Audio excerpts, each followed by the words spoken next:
మాఘమాసంలో పౌర్ణమి నాడు సముద్ర స్నానం చేస్తే చాలా విశేషమైన ఫలప్రదం అని చెప్తూ ఈ విశేషాన్ని చెప్తున్నారనమాట. మాఘం స్నానాలకు ప్రసిద్ధి ముందు చెప్పిన సంగతే. నిజానికి మకర సంక్రమణం జరిగింది మొదలు కుంభ సంక్రమణం వరకు జరిగే మధ్యలో ఉండే కాలం కాలం మాఘమాసం అని చెప్తారట. అంటే పూర్వం ఇది పాటించే వాళ్ళేమోనండి. మనం ఇప్పుడు ఏం చేస్తాము, మాఘ పౌర్ణమి పాడ్యమి నుంచి అమావాస్య వరకు మనం మాఘమాసంగా భావిస్తాం. అయితే మకర సంక్రమణం దగ్గర నుంచే అని చెప్తున్నారనమాట. అక్కడి నుంచి కుంభ సంక్రమణం వరకు ఉండే మధ్యకాలము అని ఇది ఒక లెక్క. మరి పవిత్ర స్నానాలు పౌష్య శుక్ల పౌర్ణమితో మొదలయ్యి మాఘ శుక్ల పౌర్ణమితోటి ముగుస్తాయట. చాంద్రమానాన్ని అనుసరించే వాళ్ళకి ఈ మాఘమాసం పౌష్య బహుళ అమావాస్యతో ప్రారంభమయ్యి మాఘ బహుళ అమావాస్యతో ముగుస్తుంది. ఈ మాఘమాసం మొత్తం పవిత్ర స్నానాలు చేయటం విశేషం. కానీ అంటే ఇది విశేషమే కానీ అయితే ఈ యాంత్రిక జీవనంలో అదంతా సాధ్యం కాదు. ఇప్పుడు మనం చేయలేకపోతాం కాబట్టి కనీసం పౌర్ణమి నాడైనా నదీ స్నానం కానీ సముద్ర స్నానం కానీ చేస్తే మాఘమాసం మొత్తం పవిత్ర స్నానాలు చేసిన ఫలితం లభిస్తుందట. ఎందుకంటే ఈ మాఘ పూర్ణిమని మహామాఘి అంటారు. సంవత్సరంలో వచ్చే 12 పూర్ణిమల్లోనూ మాఘ పౌర్ణిమ అత్యంత పవిత్రమైనది, విశేషమైనది అట. ఈ మహామాఘి శివకేశవులిద్దరికీ ప్రీతికరమైంది. అందుకని ఈ మాఘ పౌర్ణమి నాడు తప్పనిసరిగా సముద్ర స్నానం చేయాలి అని చెప్తారు. కార్తీక మాసాల్లో కూడా కార్తీక స్నానాలు కూడా సముద్ర స్నానాలు చెప్తారండి. మాఘం బహు విశేషమైంది, ఎందుకంటే ఇది శివకేశవులిద్దరినీ ఆరాధిస్తారని చెప్తున్నారనమాట. సముద్ర స్నానం ఎందుకంటే నదీనాం సాగరోగతి అన్నారు. ఎలా అంటే నదులన్నిటికీ సాగరమే గతి. మనం ఇంకో శ్లోకం చెప్తాం, ఆకాశాత్ పతితంతోయం సాగరం ప్రతిగచ్చతి అని. సముద్రం వైపుకి వెళ్తుంది ఆకాశం నుంచి పడిన ప్రతి చినుకు. అట్లా సాగరమే నదులకి గతి. తర్వాత సకల నదీ నదాలు చివరికి సముద్రంలోనే సంగమిస్తాయి కనుక సముద్ర స్నానం చేస్తే సకల నదుల్లోనూ స్నానం చేసిన పుణ్య ఫలితం దక్కుతుంది. ముఖ్యంగా సముద్రుడి ప్రత్యేకత ఏంటంటే ప్రతినిత్యం సూర్యకిరణాల వల్ల ఎంతో నీరు ఆవిరవుతున్నప్పటికీ సముద్రం తాలూకు పరిమాణం కొంచెం కూడా తగ్గదు. అనుక్షణం నీళ్ళు ఆవిరైపోతూనే ఉంటాయి, అయినా సరే సముద్రం తగ్గదు. అలాగే ఎన్నో జీవనదులు తనలో కలుస్తున్నప్పటికీ సముద్రుడి పరిమాణం పెరగదు. ఎన్ని వేల నదులంటే అన్ని పక్కల నుంచి మనం చెప్పుకునే పెద్ద నదులు 12 కాకుండా చిన్న పెద్ద నదులు ఎన్నో, అయినా సరే సముద్రం పెరగదు, తగ్గదు. అయితే స్థిరత్వమే సముద్రుని యొక్క ధర్మమట. తర్వాత అగాధి జడత్వాలు ఆయన తత్వం, ఇలా చెప్తున్నారనమాట. సాగరుడు సంతోషప్రదుడట. సంవత్సరంలో 4 సార్లు స్నానం చేయాలని, సముద్ర స్నానము అది కూడా ఆషాఢ పూర్ణిమ, కార్తీక పూర్ణిమ, మాఘ పూర్ణిమ మరియు వైశాఖ పూర్ణిమల్లో చేయాలని, అలా సాగర స్నానాలు చేసిన వాళ్ళకి సముద్రుడు సంపూర్ణ ఆరోగ్యాన్ని కలుగజేస్తాడని ఎన్నో పురాణాల్లో చెప్పబడిందట. స్నానం అంటే ఏదో షవర్ బాతు, స్విమ్మింగ్ పూల్లో ఏదో చేయటము, ఇంట్లో ఏదో ఒక 2 చెంబులు నీళ్ళు పోసుకోవటము కాదు. నది తాలూకు ప్రవాహ వేగానికి ఎదురుగా నిలబడి, అది కూడా నడు మునిగేల కంటే నాభి మునిగేదాకా నిలబడి స్నానం చేయాలి. అది కూడా 48 నిమిషాల పాటు స్నానం చేయాలని విధిట. ఒక్కసారి అవకాశం దొరికిన నదిలో నిలబడి మునిగి తల ముంచాల్సిన అవసరమేం లేదు. ఆటలాడటం కాకుండా ఇట్లా నాభి వరకు నీళ్లలో కనుక నిలబడితే ఈ ప్రవాహ వేగం వల్ల వచ్చే కరెంట్స్ అన్నీ శరీరాన్ని శుద్ధి చేస్తాయండి. దానికి ఎంత మంచి మంచి చాలా రకాల విషయాలు చెప్తున్నారు. ఇవన్నీ ఆరోగ్యానికి సంబంధించిందే. ఇప్పుడు మానవుల శరీరం ఎలాగూ ఏమంటారు, పుట్టిన ప్రతి జీవి గిట్టక తప్పదు, గిట్టిన ప్రతివాడు పుడతాడు, బాగానే ఉంది. మనం మరణించక తప్పదు కాబట్టి స్నానం మానేసి అన్నం మానేసి ఉండం. జీవిగా పుట్టినప్పుడు దానికి తగినట్టుగా మనం ప్రయత్నం చేసుకుంటూ వెళ్ళాలి. ఎప్పుడు మన జీవుడికి కాలం పూర్తవుతుందో ఆనాడు వెళ్ళిపోతాం. అప్పటి వరకు మనం చేయవలసిన ప్రతి పని, ప్రతి విధి అన్నీ చేసి తీరవలసింది. అవి సజావుగా చేస్తే ఇహలోకంలో ఇక్కడ జీవితం ప్రశాంతంగా ఉంటుంది. ఆరోగ్యం లేకపోతే ప్రశాంతత లేదు, ఆరోగ్యం వల్ల ఎక్కువ ప్రశాంతత లభిస్తుంది. అందుకని ఈ విధి విధానాలన్నిటిని మనం పాటిస్తూ ఉంటే కనుక ఇబ్బందులు లేకుండా ఉంటాము. ఆరోగ్యము తెచ్చిస్తుంది, పవిత్రత సాధించగలుగుతాము, కొన్ని పాపాలు పోగొట్టుకోగలుగుతాము. దానివల్ల ఏంటంటే తర్వాత జీవితాలు ఇంకా బాగుంటాయని చెప్తారు. సూర్యోదయ కాలం నుంచి, అంటే ఇది ఎప్పటి నుంచి చాదస్తం అదని అనుకోకూడదట. సూర్యోదయ కాలం నుంచి సూర్యాస్తమయం వరకు ప్రసరించే సూర్యకిరణాల్లోని విద్యుత్ శక్తిని నదీ జలాలు, సాగర జలాలు తమలో నిక్షిప్తం చేసుకుంటాయి. ఈ స్నానం కూడా ఎప్పుడు చేయమంటున్నారు, సూర్యోదయానికి 1.5 గంటల ముందు కాలంలో చేస్తే చాలా మంచిదట. ఎందుకంటే ఇది సైన్సే, చాదస్తం ఏం కాదు. నీటిలో విద్యుత్ శక్తి ఉందని మనకు తెలుసు, కరెంట్ ఉంది కదా నీళ్ళలో, మనం అదేగా ఇప్పుడు వాడుకుంటున్నాం. అయితే ఈ సైన్స్ గీన్స్ ఏమీ పుట్టలేదు. మనం కరెంటు తీయటం నేర్చుకోకముందే మన పెద్దవాళ్ళు చెప్పారు. బ్రాహ్మీ ముహూర్తాన్ని నదీ స్నానానికి అనుకూలమైన సమయంగా నిర్ణయించారు. సముద్రుడు, నదులు, జలాలు, నీరు ఇట్లా శక్తిని తీసుకుంటాయి. అప్పుడు ఇంకొక ఏం చేస్తారు, సాయంకాలం అయ్యేసరికల్లా, అంటే సూర్యుడు చంద్రుడు ఇద్దరి గురించి చెప్తున్నారు. తన వెండి వెలుగులతో జగతిని జ్యోత్స్నామయం చేసేటువంటి చంద్రుడు తన కిరణాల్లోని అమృతత్వాన్ని, ఔషధ విలువల్ని నదీ జలాలకి అనుగ్రహిస్తాడు. నీటిలో ఉండే ఈ అద్భుత శక్తులు తిరిగి సూర్యకిరణాలకు పరావర్తనం చెంది అంతరించిపోతాయి. అందుకని సూర్యోదయానికి పూర్వమే స్నానం పూర్తి చేయాలనే నియమాన్ని విధించారు పెద్దలు. ఇంట్లో చేసినా పర్వాలేదు అని అమెండ్మెంట్లు, అంటే సర్దుబాట్లు ఏవో చెప్తున్నారు. కానీ వాకిట్లో బయట చంద్రుడు కనపడే చోట, వాపికూపు తటాకాదుల్లో, సరస్సుల్లో, తర్వాత నదిలో, సముద్రంలో చేయమనేది. ఎందుకంటే ఆ వాటర్, నీరు తీసుకున్నటువంటి కరెంట్స్, నీటిలో ఉండే కరెంట్స్, ఈ చంద్రకిరణాల వల్ల నీటికి కలిగినటువంటి ఔషధ తత్వాలు, అవన్నిటినీ మనం తీసుకోగలుగుతాం. సూర్యుడు వచ్చేసరికల్లా చంద్రుడి వల్ల వచ్చిన ఔషధ గుణం తగ్గిపోతుంది. సూర్యుడి వల్ల వచ్చేది వస్తుంది, అది వేరే కథ. ఇది చంద్రుడి వల్ల వచ్చినటువంటి అమృతత్వం, ఆరోగ్యము, మానసికమైన ప్రశాంతత చంద్రుడి వల్లే వస్తుంది. చంద్రమా మనసో జాతః అని చెప్తారు. చంద్రుడు మనఃకారకుడు, మనసు నుంచి పుట్టాడు, మనఃకారకుడు. ఆ చంద్రమా కిరణాలు పడినటువంటి నీటితో స్నానం చేస్తే మనసు కూడా ప్రశాంతంగా అవుతుంది. అయితే ఈ నడుము నమూను వరకే ఎందుకు మునగాలండి, పైదాకా ఇక్కడ దాకా గొంతు కంఠస్నానం, కంఠవంతం దాకా ఎందుకు? కంఠస్నానం అంటే వేరే కదండి. తలస్నానం అంటే ఒంటి మీద పోసుకునే నీళ్ళని కంఠస్నానం అంటారు. తల తడపకుండా చేసేదాన్ని. కంఠం వరకు, కంఠదఘనంగా ఇంత మటుకు మునిగి ఎందుకు చేయకూడదు అంటే ఏం చెప్తున్నారంటే, గర్భస్థ శిశువుగా ఉన్న పిండానికి నాభినాళం ద్వారానే జీవశక్తులు అందుతాయి. మనకు తెలుసు, అంబ్లికల్ కార్డ్ నుంచి, బొడ్డుతాటి నుంచే కదా బిడ్డకి ఆహారం అందేది. ఇది ఎవరు కాదనలేని సత్యం. అయితే నదీ సాగర జలాల్లో నిక్షిప్తమైన ఉన్నటువంటి సౌరశక్తి, సోమశక్తి అంటే సూర్యచంద్రుల యొక్క శక్తులు, వాటిని నీ నాభి నుంచే శరీరం గ్రహిస్తుందట. అందుకని నాభి మునిగే వరకు నదిలో నిలబడి స్నానం చేయాలి. సముద్రానికి ప్రవాహం లేకపోయినప్పటికీ ఉత్తుంగ తరంగాలు తమ తాకిడితో ఆ శక్తులని, అంటే సముద్రానికి ఎలా ఉంటుంది, ప్రవాహం అలా కదులుతూ వెళ్ళదు, కానీ ముందుకు వస్తూ ఉంటుంది కదా. ఈ తరంగాల వల్ల ఆ కరెంట్ వస్తుందట మనకి, ఆ శక్తిని శరీరానికి అందిస్తుంది. కాబట్టి సముద్రుని పూజిస్తూ చేసే ఈ 4 స్నానాల్లో మాఘ పూర్ణిమ స్నానం చాలా ముఖ్యమైనది. వీలు కుదిరితే చేద్దాం. సముద్రము, నదులు అందుబాటులో లేని వాళ్ళ పరిస్థితి ఏమిటి అంటే, అప్పుడు బావుల దగ్గర కానీ, చెరువుల దగ్గర కానీ గంగా, సింధు, కావేరి, కృష్ణ, గౌతమి పేర్లు స్మరిస్తూ స్నానం చేస్తే ఆయా నదుల్లో స్నానం చేసిన ఫలితం కూడా లభిస్తుంది. దేనికైనా భక్తి ప్రధానం. అది లేకపోయాక కాకిలాగా 10 సార్లు స్నానం చేసినా ఎంతసేపు నీళ్ళలో మునిగి బయటకు వచ్చి ఒళ్ళు దులుపుకుంటూ ఉంటుంది కాకి. నీళ్ళ కింద తల పెడుతుంది, మళ్ళీ ఒళ్ళు దులుపుకుంటుంది. ఏమి ప్రయోజనం లేదు. కర్రలు తేలుతూ ఉంటాయి నదులు నీళ్ళల్లో. ఏం ప్రయోజనం? ఏముండదు. ఊరికే కర్ర నాంతుంది, కాకి తడుస్తుంది అంతే. అలా కాదు, శ్రద్ధతోటి భక్తితోటి చేస్తే ఇంకా మంచి ఫలితం లభిస్తుంది. లేకపోయినా తడిపే, తడవటం వల్ల వచ్చేది వస్తుంది. రావాల్సిన పూర్తి స్థాయి ఫలితం భక్తి వల్లే వస్తుంది. మాఘ పూర్ణిమ యొక్క స్నాన ఫలితం చెప్తున్నారండి. కొన్ని చిన్న వాక్యాల్లో చెప్పేస్తున్నారు. ఇంట్లోనే వేడి నీళ్ళు స్నానం చేస్తే మాఘంలో 6 సంవత్సరాలు శుభ్రంగా స్నానం చేసిన ఫలితం ఆ నెల రోజుల్లోనే లభిస్తుందట. బావి నీళ్ళతో స్నానం చేస్తే 12 సంవత్సరాల పుణ్యస్నాన ఫలితం వస్తుంది. చెరువులో స్నానం చేస్తే 24 సంవత్సరాల పుణ్యస్నాన ఫలితం లభిస్తుంది. సాధారణ నదిలో స్నానం చేస్తే 96 సంవత్సరాల పుణ్యస్నాన ఫలితం లభిస్తుంది. పుణ్య నదీ జలాలలో స్నానం చేస్తే 9600 సంవత్సరాల పుణ్యస్నాన ఫలితం లభిస్తుంది.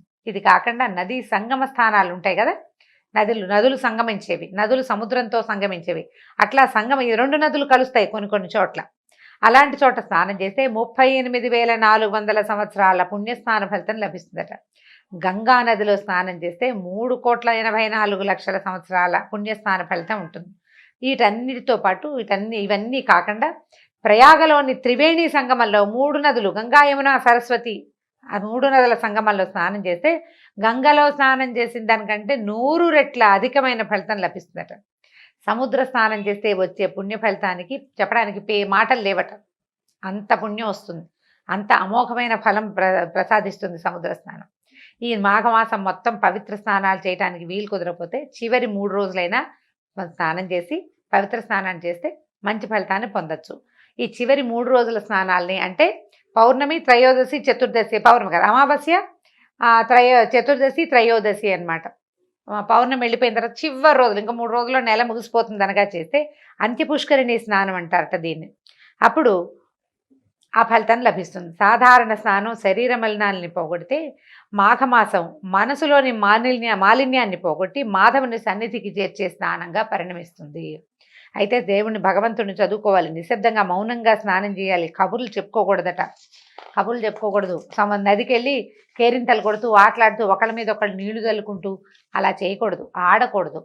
తర్వాత స్నానం అయిన తర్వాత ఆ సూర్యుడికి అర్ఘ్యప్రదానం చేయాలి, దండం పెట్టుకోవాలి. ఏం చెప్తామంటే, ఓ పరంజ్యోతి స్వరూపుడా నాయన ప్రత్యక్ష నారాయణమూర్తి, నీ తేజస్తోటి నా పాపాలన్నీ 1000 తునాతునకలై ప్రక్కలైపోయి ఈ నీళ్లలోనే పడి నశించిపోవాలి.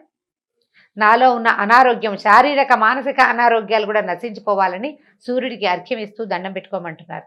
దీని తర్వాత పితృదర్పణాది నిత్యకర్మలుంటే పూర్తి చేసుకుని ఇష్టదైవాన్ని ఆరాధించాలి, దాన ధర్మం చేయాలి. వస్త్రాలు, కంబళి అంటే దుప్పటి, పాదరక్షలు, గొడుగు, తైలము, నెయ్యి, తిలపూర్ణ ఘటము, నువ్వులతో నింపినటువంటి పాత్ర, బంగారము, అన్నము మొదలైనవి దానం చేస్తే మహాపుణ్య ఫలితం లభిస్తుందట.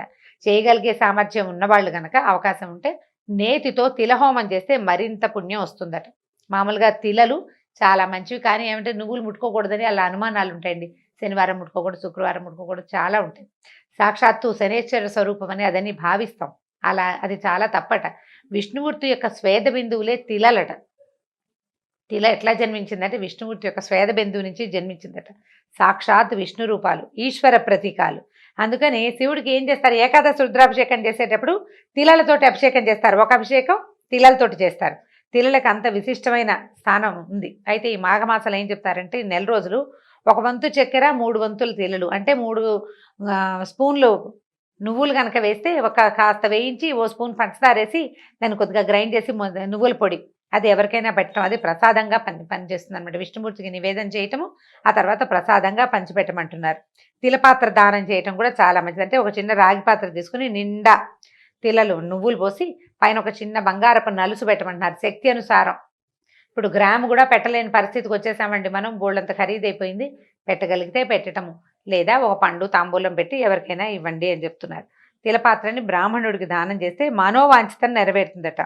ఇది జాతకరీత్యా ఏమైనా శని దోషము, పీడ అవన్నీ ఉంటే అవి నశిస్తాయట.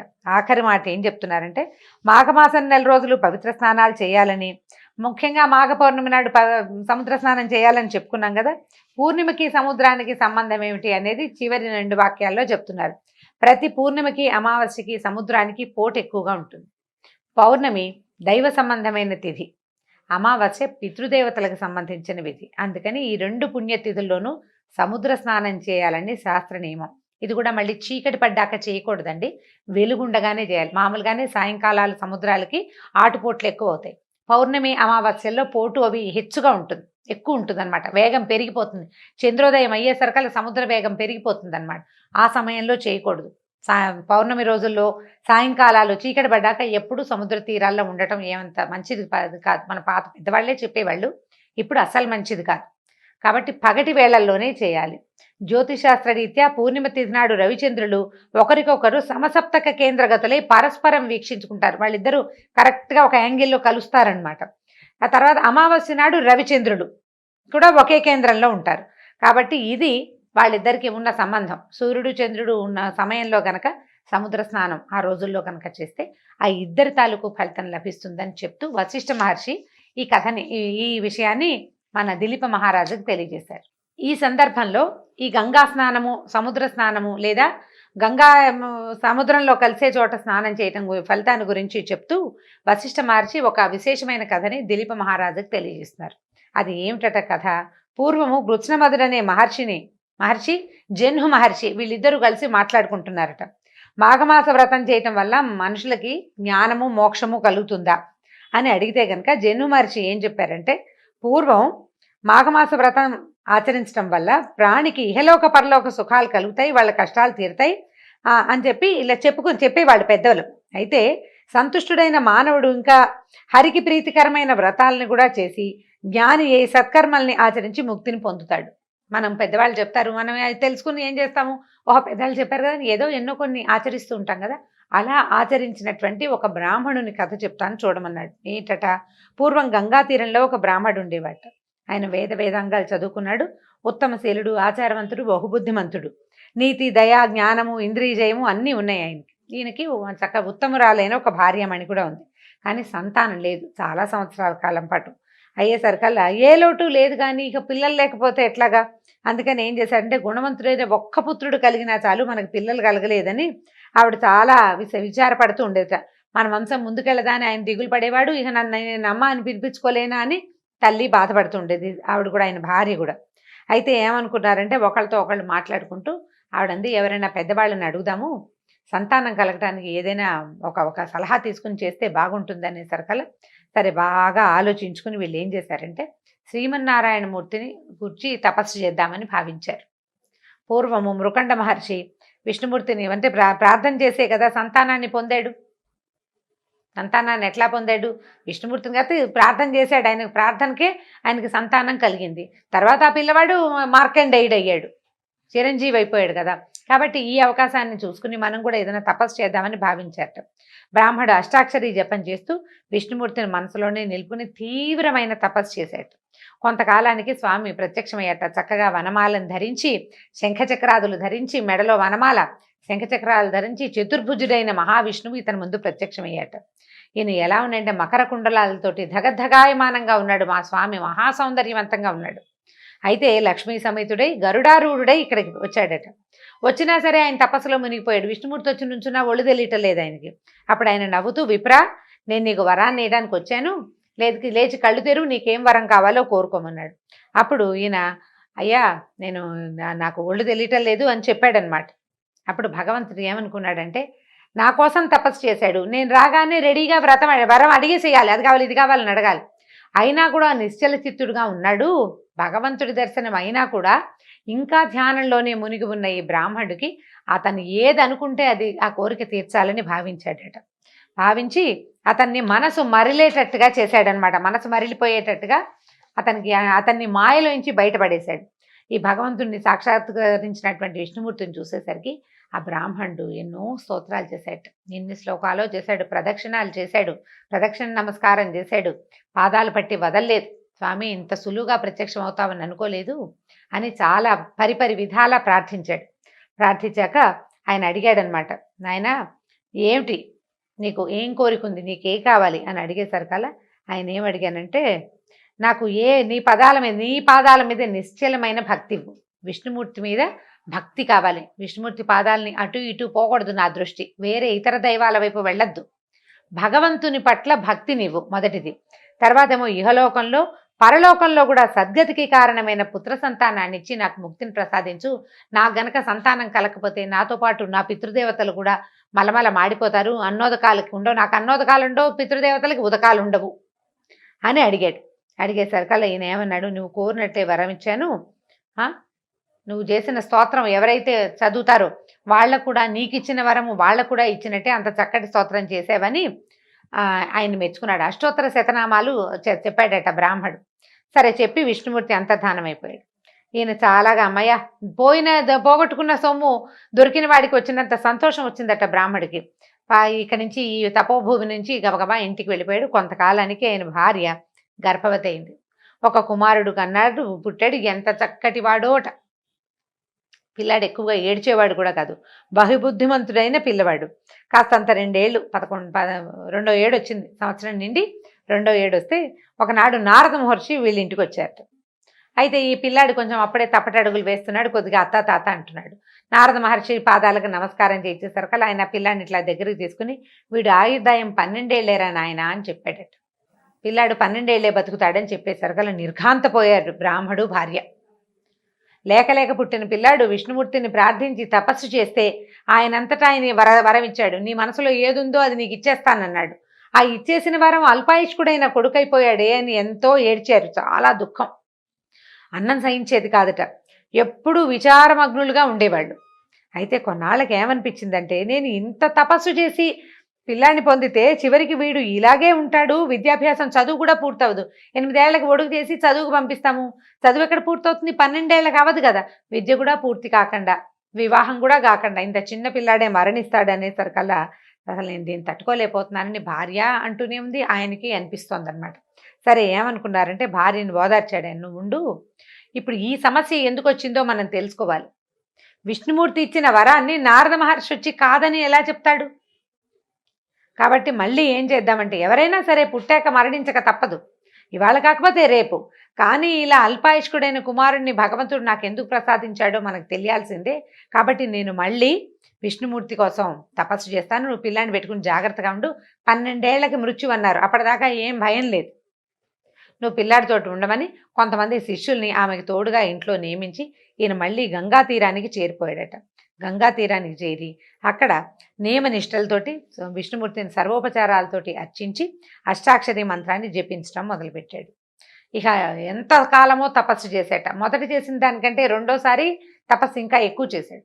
అయితే అతనికి విష్ణుమూర్తి ప్రత్యక్షమయ్యాడు. ప్రత్యక్షమైన విష్ణుమూర్తి ఏ రకంగా ఈ బ్రాహ్మణ్ణి ఆదుకున్నాడో రేపటి భాగంలో విందాం. అయితే రేపు 15వ రోజు పౌర్ణమి కాబట్టి పౌర్ణిమా స్నాన విధిని విని ఉన్నారు. వీలైనంత మటుకు, కుదిరినంత మటుకు ఎవరు ఎలా చేయగలిగితే అట్లా పౌర్ణమి వ్రతాన్ని పూర్తి చేసుకోండి. నమస్కారం.